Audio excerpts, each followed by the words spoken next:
The treatment was bad, really bad. You had to be strong to survive. Miserable, Moses escaped when he was about 8 years old and tried to return to his mother.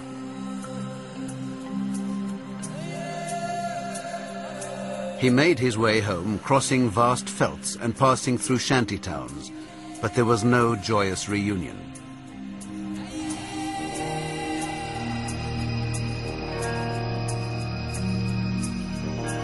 Instead, his mother sent the boy back to the orphanage. Hurt has been my daily bread. Hurt has been my prayer. Every minute, every second, every day, every week, every month, and every year. Because of the feeling of powerlessness, starts to fantasize about a way to obtain power.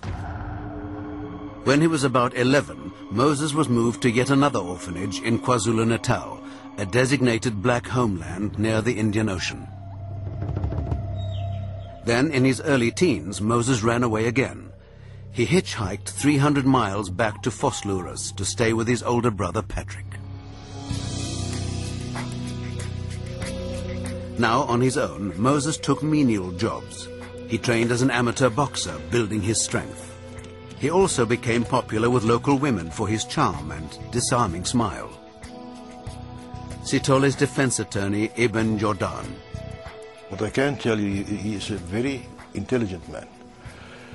Well-spoken. Apparently he was a member of the library in Pretoria. He took out classical music CDs. But his friendly demeanor hid a warped view of women. He was quick to anger. The slightest rejection from a member of the opposite sex could trigger a violent rage. The first time Sithole acted on these impulses came in 1987, when he attacked his girlfriend's sister, 38-year-old Patricia Khumalo.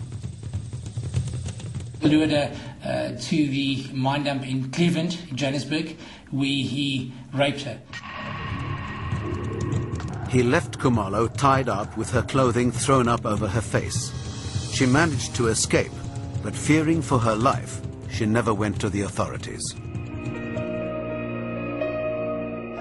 Sithole had not yet killed, but like other serial killers, this first crime established a pattern, one that would become more violent and complex over the next 8 years. Serial killers all have a fantasy, which is the basic blueprint of what they do. The problem is, reality is never as perfect as fantasy. So they keep on repeating it in order to get it right, to get it perfect. And the problem is, it will never be as perfect as it is in your fantasy. The desolate veld outside of Johannesburg was soon to become the stage for Moses Sithole's twisted fantasies of power and death.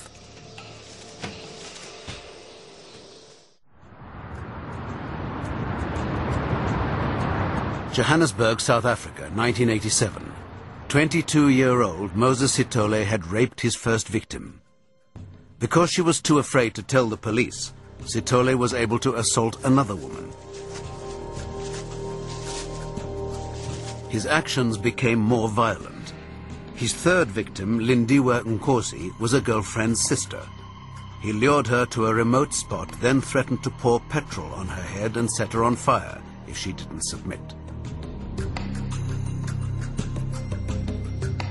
After raping Nkosi, he choked her until she lost consciousness.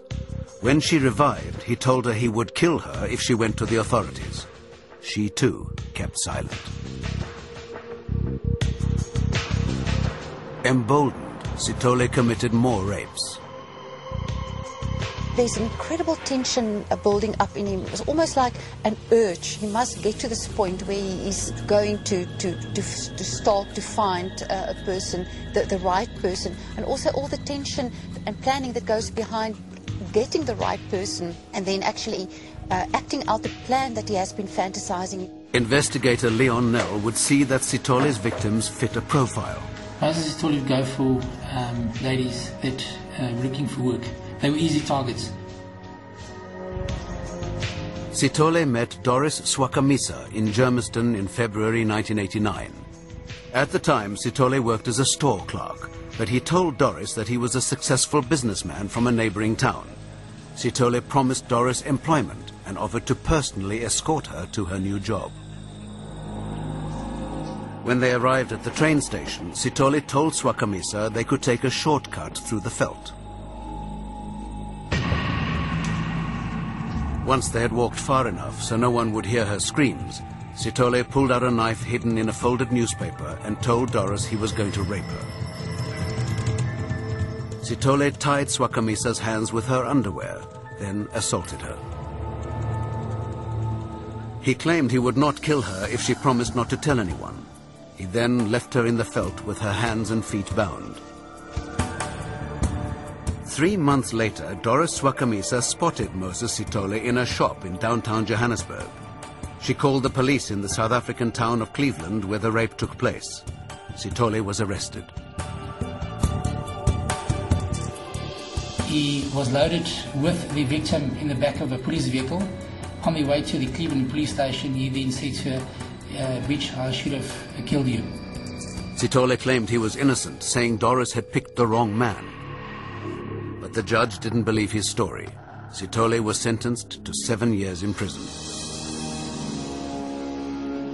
This perceived injustice became another betrayal in his mind, one that deepened his anger.